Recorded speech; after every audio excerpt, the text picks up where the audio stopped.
हाल ही में वैज्ञानिकों ने हिंद महासागर की गहराइयों में एक ऐसा रहस्य खोजा है जिसने पूरी दुनिया का ध्यान अपनी ओर खींचा है। उन्होंने महासागर के नीचे दुनिया के सबसे बड़े छेद का पता लगाया है, जिसे समुद्र का ब्लैक होल कहा जा रहा है। ये छेद धरती की आंतरिक गतिविधियों के अध्ययन में नया मोड़ ला सकता है। वैज्ञानिकों की टीम ने हिंद महासागर के नीचे एक बहुत ही अजीब सी भू आकृति का पता लगाया है, जिसे दुनिया का सबसे बड़ा गुरुत्वाकर्षण छेद कहा जाता है। यह छेद समुद्र तल से लगभग 330 फीट नीचे तक जाता है। वैज्ञानिकों का कहना है कि धरती की अंदरूनी परतों में होने वाली कुछ चीजें शायद इसके लिए जिम्मेदार हो सकती हैं।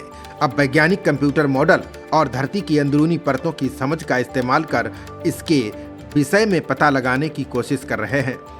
भू आकृति नाम की ये जगह भारत के दक्षिण में हिंद महासागर में स्थित है।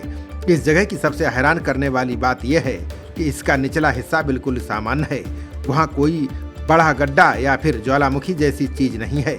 ऐसे में सवाल उठता है कि अगर ऊपर कोई गड्ढा या ज्वालामुखी जैसी चीज नहीं है तो फिर गुरुत्वाकर्षण में इतनी कमी क्यों है। इसका जवाब जानने के लिए वैज्ञानिकों ने दोनों सतह से गहराई में अध्ययन किया। वैज्ञानिकों ने रिसर्च में धरती के अंदरूनी हिस्से की हलचल को कंप्यूटर पर बनाकर देखा। इससे उन्हें गुरुत्वाकर्षण में कमी की नई वजह का पता चला है। वैज्ञानिकों को कंप्यूटर मॉडल में ये पता चला है कि पुराने समय के समुद्री प्लेटों के टुकड़े मेंटल में नीचे दब गए। इसके बाद नीचे से गर्म और हल्के पदार्थ का एक गुबार ऊपर की तरफ उठा। इन दोनों चीजों ने मिलकर ही ग्रेविटी संकेत पैदा किए, जो हमें सतह पर दिखता है। अध्ययन में पता चला है कि निचले मेंटल के ऊपर उठने वाले गर्म प्लूम गुरुत्वाकर्षण पर अपने उछाल का असर छोड़ता है, जिसकी वजह से भू आकृति में इतनी बड़ी गिरावट आती है। वैज्ञानिकों के अनुसार अफ्रीकी प्लेट के नीचे एक बहुत बड़ा क्षेत्र है जो हिंद महासागर तक फैला हुआ है। इसे बड़ा निम्न कतरनी वेग प्रांत कहा जाता है।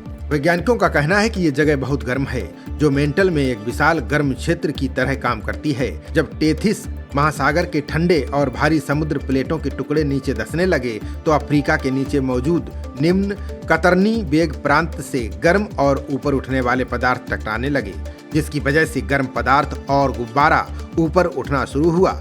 ये प्लूम हिंद महासागर की ओर उठा, जिससे मेंटल पर असर पड़ा। ये प्लूम धीरे धीरे पूरब की तरफ बहते रहे और आखिरकार भू आकृति का निर्माण हुआ। जियोफिजिकल रिसर्च लेटर्स में प्रकाशित ये रिसर्च बताती है कि कैसे धरती के अंदरूनी हिस्से में होने वाली हलचल ग्रह के गुरुत्वाकर्षण क्षेत्र पर बड़ा प्रभाव डाल सकती है। खबरों का सिलसिला जारी रहेगा। देखते रहिए जनप्रवाद। नमस्कार।